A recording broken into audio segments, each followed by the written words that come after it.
UP के औरैया से एक ऐसी खबर सामने आई जिसने पूरे देश को हिला दिया।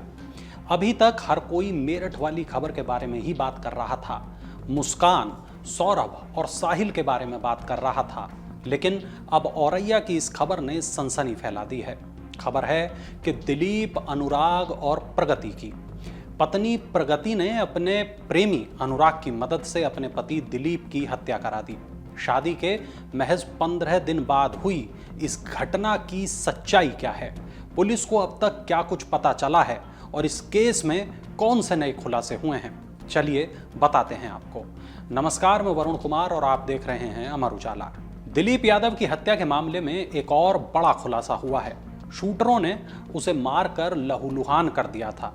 उनकी योजना दिलीप को पीट पीट कर जान से मारने की थी। ऐसे में जब खून से लथपथ दिलीप के प्राण नहीं निकले तो शूटरों ने उसके सर के पीछे गोली मार दी।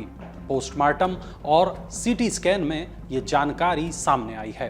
पुलिस ने प्रगति, उसके प्रेमी अनुराग और शूटर रामजी नागर से अलग अलग और सामूहिक पूछताछ की है। अनुराग ने शूटरों की दिलीप से पहचान कराई। इसके बाद शूटरों ने दिलीप को यह कहकर बुलाया कि नहर पर बिजली के खंभे रखे जाने हैं। एक शूटर उसको जगह दिखाने के लिए नहर के किनारे ले गया। रास्ते में बारी बारी 2 अन्य शूटरों को भी साथी बताकर बाइक पर बैठा लिया। इसके बाद नहर किनारे सुनसान जगह पर ले जाकर तीनों शूटरों ने दिलीप को मारपीट कर लहूलुहान कर दिया। उसे जान से मारने के लिए एक शूटर ने दिलीप के सर के पिछले हिस्से में गोली मार दी। पोस्टमार्टम में 10 घाव और सीटी स्कैन में गोली का लगना सामने आया है। गौरतलब है कि 19 मार्च को दिलीप लहूलुहान हालत में मिला था। हालत से अंदेशा ये जताया जा रहा था कि दिलीप के बचने की संभावना कम है। ऐसे में परिजनों ने जानलेवा हमले की रिपोर्ट दर्ज कराई। इस मामले में प्रगति, अनुराग और 3 शूटरों की संलिप्तता उजागर करने वाले खुलासे के बाद पुलिस ने दर्ज मुकदमे में धाराएं बढ़ा दी। एक जानकारी ये भी मिली है कि अनुराग का नाम वोटर लिस्ट में मनुज नारायण है। मनुज के अलावा उसे बबलू के नाम से भी जाना जाता है। गांव में चर्चाएं हैं इसके पास खुद की बाइक भी नहीं है, लेकिन रोजाना बुलेट और स्कॉर्पियो से गांव में आकर रुतबे का दिखावा करता था। लोगों में चर्चा रही कि इसके संबंध भी क्षेत्र के आपराधिक किस्म के लोगों से हैं। अनुराग उर्फ बबलू को बेहद शातिर बताया जा रहा है। इसका अपने ही गांव के किसी परिवार में आना जाना नहीं था, ना ही किसी को इसकी किसी से कोई करीबी थी। इसके पिता का भी गांव वालों से ज्यादा मेल जोल नहीं है। गांव के लोग कहते हैं कि अनुराग के गांव में किसी से अच्छे संबंध नहीं हैं, जिसकी वजह से ग्रामीण भी इसके परिवार से कोई खास संबंध नहीं रखते थे। दूसरी ओर प्रगति की करतूत के कारण उसके परिजन भी उससे नाता तोड़ रहे हैं। प्रगति की बड़ी बहन पारुल की शादी दिलीप के बड़े भाई संदीप के साथ 2019 में हुई थी। पारुल का कहना है कि बहन ने जिस तरीके से उसके देवर की हत्या कराई है, उसी प्रकार उसको फांसी की सजा कानून से मिलनी चाहिए। उसके परिवार का अब प्रगति से कोई नाता नहीं है और परिवार वाले प्रगति का चेहरा भी नहीं देखना चाहते हैं। आपको बता दें कि 5 मार्च को मैनपुरी के रहने वाले 24 साल के दिलीप की शादी फफूंद की रहने वाली प्रगति से हुई थी। शादी के 15 दिन के बाद 19 मार्च को दिलीप को गोली मार दी गई। 21 मार्च को इलाज के दौरान दिलीप की मौत हो गई। शादी होने के बाद दिलीप अपनी पत्नी प्रगति के साथ खाटू श्याम के दर्शन के साथ हनीमून जाना चाहता था, लेकिन बीच में होली का त्योहार था। ऐसे में पहले त्योहार पर बहू का मायके जाना रीति रिवाज के तहत जरूरी था। इससे दिलीप ने अपनी प्लानिंग बदल दी और उसने अपना ध्यान हाइड्रा और क्रेन के काम पर टिका दिया। परिजनों और दोस्तों की माने तो हनीमून को लेकर उससे हंसी मजाक भी होता था। बातचीत में वो खाटू श्याम के दर्शन के बाद हनीमून पर जाने का जिक्र कर रहा था, लेकिन इससे पहले ही उसे प्रगति ने शूटरों के जरिए मौत के घाट उतरवा दिया। जानकारी के मुताबिक दिलीप के पिता का एक क्रेन का कारोबार कई जिलों में फैला है। जांच में जुटी पुलिस ने सनसनीखेज खुलासा ये किया कि हत्या की मास्टरमाइंड प्रगति और उसका प्रेमी अनुराग हैं। प्रगति को मुंह दिखाई में मिले रुपयों से भाड़े के शूटरों को सुपारी दी गई। जांच कर रही पुलिस को नहर पुल पर लगे सीसीटीवी कैमरे की फुटेज में एक बाइक पर 4 लोग जाते दिखाई दिए, जबकि एक अन्य फुटेज में 2। फुटेज जब मुखबिरों से साझा की गई तो शूटर रामजी नागर को पहचान लिया गया। फिर क्या था, हिस्ट्री शीटर रामजी नागर को पकड़ने के लिए पुलिस ने पूरा जाल बिछा दिया। गांव में चलने वाली आस पड़ोस की बातें भी पुलिस के काम आई। दूसरी तरफ अनुराग और प्रगति के बीच साल 2020 के कोविड कॉल से बड़ी प्रेम कहानी से भले ही परिजन अनजान बने रहे, लेकिन ग्रामीणों ने पुलिस से इसे साझा किया। गांव वालों ने पूछताछ के साथ ही तीनों के मोबाइल फोन से सर्विलांस टीम ने कड़ी से कड़ी जोड़ ली। प्रेमी अनुराग के मोबाइल में प्रेमिका प्रगति के साथ फोटो और आपत्तिजनक वीडियो काफी कुछ राज खोल बैठे। शूटरों तक लोकेशन पहुंचाने वाली प्रगति ने चैट और कॉल का सहारा लिया। पूछताछ में प्रेमी अनुराग, प्रेमिका प्रगति और शूटर रामजी लाल ने सब कुछ उगल दिया।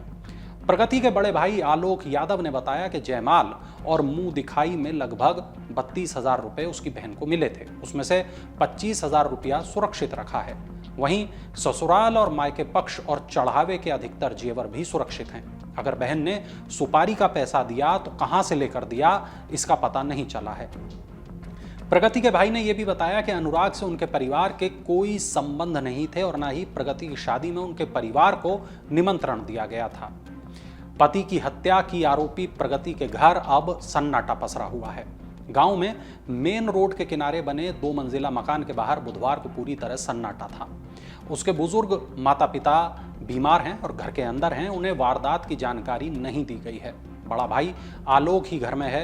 आलोक और उसके छोटे भाई आशुतोष की पत्नियां, वो दोनों भी बीमार हैं। आलोक की पत्नी सावित्री देवी औरैया के एक अस्पताल में भर्ती है और आशुतोष की पत्नी रागिनी को आगरा के एक अस्पताल में भर्ती कराया गया है। दिलीप के बड़े भाई संदीप ने यह बताया कि उसके भाई की शादी 5 मार्च को थी। इसके 15 दिन पहले से ही तैयारी शुरू हो गई थी। परिवार के लोगों ने बहू प्रगति को चढ़ावे में खूब गहने दिए। दिलीप ने भी शादी को यादगार बनाने के लिए काफी इंतजाम किए। शादी के लिए 18 लाख से ज्यादा के तो आभूषण खरीदे गए। मुंह दिखाई में घर पर रिश्तेदारों ने प्रगति को खूब गिफ्ट दिए, लेकिन प्रगति ने दिलीप की हत्या करा दी और इससे सबके चेहरे की खुशी गम में बदल गई। संदीप का यह कहना है कि अब तो दोषियों को उनके किए की सजा मिलनी ही चाहिए। मृतक दिलीप के भाई अक्षय यादव ने बताया कि वो 4 भाई और 1 बहन है। सबसे बड़े भाई संदीप हैं। उनकी शादी पारुल के साथ 2019 में हुई थी। भाभी पारुल की छोटी बहन प्रगति और दिलीप के बीच 3 साल पहले बातचीत शुरू हुई थी। पिछले 1 साल से दिलीप परिजनों से जिद कर रहा था कि उसकी शादी प्रगति के साथ ही कराई जाए। परिजन भी दिलीप की जिद के सामने झुक गए। हालांकि दिलीप के भाई और भाभी इस शादी के लिए तैयार नहीं थे। दिलीप ने खुद ही परिवार के साथ जाकर प्रगति के लिए शादी पर देने के लिए साड़ी से लेकर 8 लाख रुपए तक के गहनों की खरीदारी की थी। मृतक के भाई अक्षय यादव ने यह भी बताया कि भाई पर हमला होने की सूचना मिलने के बाद परिजन और पुलिस उसको सैफई मेडिकल कॉलेज लेकर आए थे। यहां कुछ देर बाद ही प्रगति भी आ गई। सैफई मेडिकल कॉलेज से जब भाई को ग्वालियर ले गए तो वहां भी वो साथ गई थी। इसके बाद परिजनों ने उसको वापस उसके घर भेज दिया। मृतक दिलीप के पिता सुमेर सिंह, मां सुमन देवी ने यह कहा कि जिस तरीके से उनके बेटे की गोली मारकर हत्या कराई गई है, उसी प्रकार हत्या आरोपियों को भी पुलिस एनकाउंटर में गोली मार दे। पिता सुमेर सिंह ने कहा कि वो अदालत में मुकदमा अपने आखिरी दम तक लड़ेंगे और आरोपियों को फांसी की सजा दिलाकर ही अपने बेटे की हत्या का बदला लेंगे। थाना अध्यक्ष सहार पंकज मिश्रा ने यह बताया कि पूछताछ में प्रगति ने यह कहा है कि वो घर पर औरैया निवासी मौसी के यहाँ जाने की बात कहकर निकली थी। इसके बाद उसने अपने प्रेमी को भी फोन करके औरैया बुलाकर होटल में मुलाकात की थी। जांच में पुलिस को अनुराग के मोबाइल में एक वीडियो मिला जिसमें दोनों आपत्तिजनक स्थिति में मौजूद थे। अब मोबाइल और तमंचों की जांच रिपोर्ट का इंतजार है। खबर पर आपका क्या कुछ कहना है, कमेंट सेक्शन में हमें जरूर बताइएगा और देश दुनिया की तमाम बड़ी खबरों के लिए आप देखते रहें अमर उजाला। अगर आप ये वीडियो YouTube पर देख रहे हैं तो हमारे चैनल को सब्सक्राइब करें और बेल आइकन को दबाना ना भूलें। अगर आप Facebook पर ये वीडियो देख रहे हैं तो हमारे पेज को लाइक करें।